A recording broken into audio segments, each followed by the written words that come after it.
Morning student, सबसे पहले अपन question number 25 करेंगे। 25 जो क्वेश्चन है आपको थोड़ा सा आपको ध्यान रखना पड़ेगा कि कहाँ पर डिवीजन फॉर्म लगेगा, कहाँ पर मल्टीप्लिकेशन फॉर्म लगेगा और कहाँ पर रेसिप्रोकल होगा। ठीक है, वो चीजें अपन इसमें समझेंगे और उस क्वेश्चन को अपन सोल्व करेंगे। तो ध्यान से देखेंगे। इस क्वेश्चन में आपको ध्यान से ये देखना है कि यहाँ पर 1/1 प्लस ए की पावर m माइनस एन है और यहाँ पर ए की पावर m माइनस पी है। तो यहाँ पर अपन तो एडिशन तो लगा नहीं सकते, ना ही डिवीजन लगा सकते हैं। ठीक है, और क्योंकि ये अगर डिवीजन लगता है तो ये यहाँ पर क्या होगा, सब्ट्रैक्शन फॉर्म में होगा।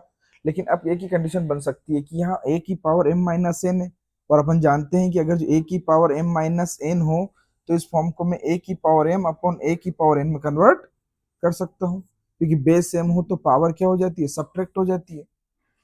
तो ये जो कॉन्सेप्ट अपने पास, ये कॉन्सेप्ट अपन यहाँ पर अप्लाई करेंगे। ठीक है, तो सबसे पहले देखेंगे अपन फर्स्ट वाला क्या है, 1 प्लस ए की power m minus n plus ए की पावर m माइनस पी। इसको अच्छे से सोल्व करेंगे तो देखेंगे अपन कि ये पावर सब्ट्रैक्शन है। पावर सब्ट्रैक्शन है मतलब मैं डिवीजन फॉर्म में कन्वर्ट कर सकता हूँ।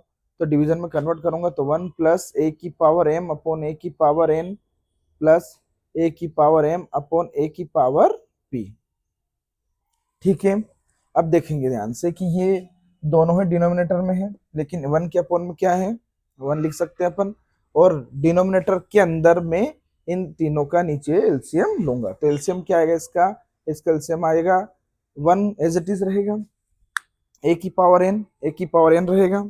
ठीक है, और ये हो जाएगा ए की पावर पी। अब 1 से डिविजिबल कितनी बार होगा, ये ए की पावर एन, ए की पावर की टाइम्स, तो यहाँ लिखेंगे ए की पावर एन, ए की पावर पी प्लस ए की पावर एन से ए की पावर एन कैंसिल आउट होगा तो बचेगा ए की पावर पी। और ऑलरेडी ए का ऊपर क्या, ए की पावर एम प्लस ए की पावर पी से ए की पावर पी कैंसिल आउट, नीचे क्या बचेगा ए की पावर एन और ऊपर बचेगा ए की पावर एम। ठीक है, अब ये तो मैंने इसका एलसीएम लिया, लेकिन एक गलती कर दी अपन ने कि ऊपर ऑलरेडी एक 1 चल रहा है, ये वाला 1। ठीक है, तो ये जो फॉर्म बनेगा, ये फॉर्म बना है a upon b upon c upon d. तो इसको क्या लिख सकता हूं मैं, a upon b as it is, क्योंकि ये न्यूमिनेटर में है और ये डिनोमिनेटर के अपॉन में डिनोमिनेटर है, तो ये डी कहाँ चला जाएगा, ऊपर, और सी कहाँ रह जाएगा, नीचे। तो सेम कंडीशन यहाँ बनेगी। तो यहाँ पर ये ऊपर चला जाएगा ए की पावर एन और ए की पावर पी, और नीचे क्या बच जाएगा, ए की पावर एन, ए की पावर पी प्लस ए की पावर पी, ए की पावर एम प्लस ए की पावर एन, ए की पावर एम। ये अपना फर्स्ट फॉर्म कंप्लीट हुआ।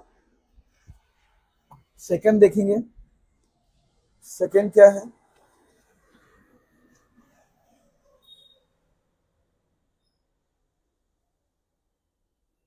सेकंड देखेंगे। सेकंड में है 1 प्लस ए की power n minus M plus ए की पावर एन माइनस पी।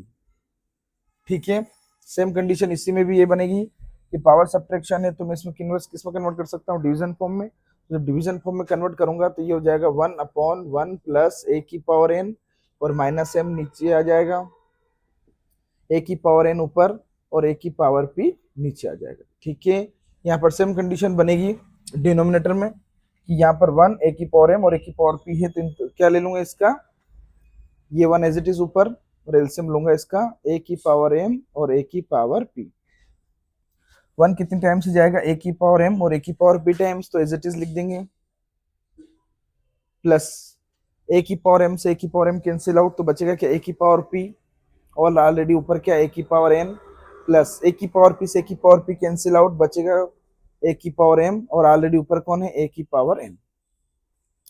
अगली सेम कंडीशन बनेगी कि जब डिनोमिनेटर के अपॉन में डिनोमिनेटर हो तो डिनोमिनेटर कहाँ चला जाता है, ऊपर। तो ये वैल्यू कहाँ चली जाएगी, ऊपर चली जाएगी। तो ऊपर जाएगी तो ए की पावर एम और ए की पावर पी, ये यहाँ चली जाएगी शिफ्ट होके। ठीक है, और नीचे डिनोमिनेटर में कौन है, ए की पावर एम, ए की पावर पी प्लस ए की पावर पी, ए की पावर एन प्लस ए की पावर एम, ए की पावर एन। समझ में आ गया।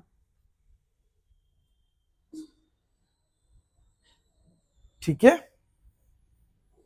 थर्ड कंडीशन, थर्ड विल क्या है, 1/1 प्लस ए की पावर पी माइनस एम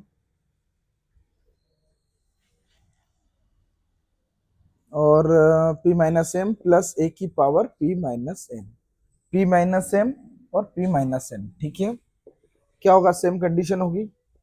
इसको सब्ट्रैक्शन फॉर्म में तो अपन डिवीजन में कन्वर्ट करेंगे, तो a की पावर p a की पावर m प्लस a की पावर p a की पावर n। अब क्या होगा, यहाँ पे भी क्या होगा, एलसीएम होगा। एलसीएम लेंगे तो ऊपर 1 है, नीचे एलसीएम लेंगे तो ये हो जाएगा a की पावर m और a की पावर n।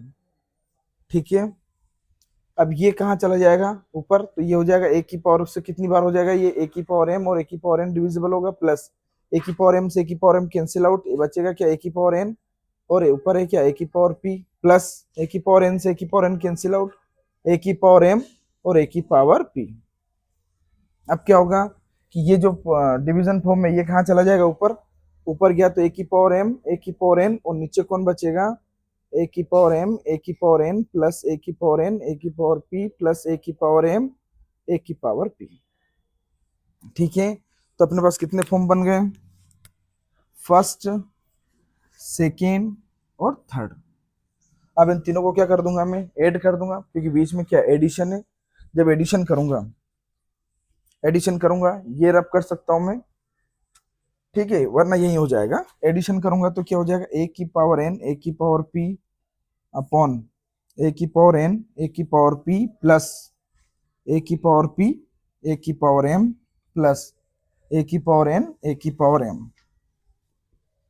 ठीक है, उधर हो जाएगा a की पावर m a की पावर p अपॉन a की पावर m a की पावर p प्लस a की पावर p a की पावर n प्लस a की पावर m a की पावर n प्लस लास्ट में लिखा a की पावर m a की पावर n अपॉन a की पावर m a की पावर n प्लस a की पावर n और a की पावर p प्लस a की पावर m और a की पावर p। ध्यान से देखेंगे कि तीनों वैल्यू क्या है, सेम। a की पावर n a की पावर p कहाँ पर है, यहाँ पे भी है a की पावर n a की पावर p, मतलब ये वैल्यू सेम है। a की पावर n a की पावर p यहाँ पे भी सेम है, यहाँ पर है a की पावर p और a की पावर m, ये वैल्यू सेम है और इसमें भी ये वैल्यू सेम है। nm यहाँ पे भी है, पावर में nm यहाँ पे भी है, पावर nm में यहाँ पे भी है, मतलब ये तीनों ही वैल्यू डिनोमिनेटर में क्या है, सेम है। तो मैं एलसीएम ले लूंगा, एलसीएम आएगा मुझे a की पावर n a की पावर p प्लस अगला एलसीएम हो जाएगा a की पावर p a की पावर m प्लस a की पावर n a की पावर m। इससे ये कैंसिल आउट पूरा हो जाएगा, तो ऊपर क्या बचेगा, a की पावर n a की पावर p प्लस ये पूरा इससे कैंसिल आउट हो जाएगा, तो ऊपर बचेगा a की पावर m a की पावर p, इससे यहाँ पर कैंसिल आउट हो जाएगा ये, तो ऊपर बचेगा a की पावर m a की पावर n। अब ध्यान से देखोगे तो ये नीचे की पूरी वैल्यू ऊपर वाली पूरी वैल्यू के बराबर है, यहाँ पर mn है, यहाँ पर भी mn, यहाँ पर mp है, यहाँ पर mp और यहाँ पर np है, तो यहाँ पर भी np। इसका मतलब ये वैल्यू और ये वैल्यू क्या है, इक्वल।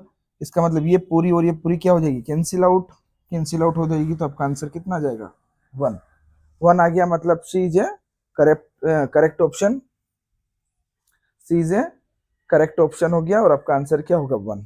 ठीक है।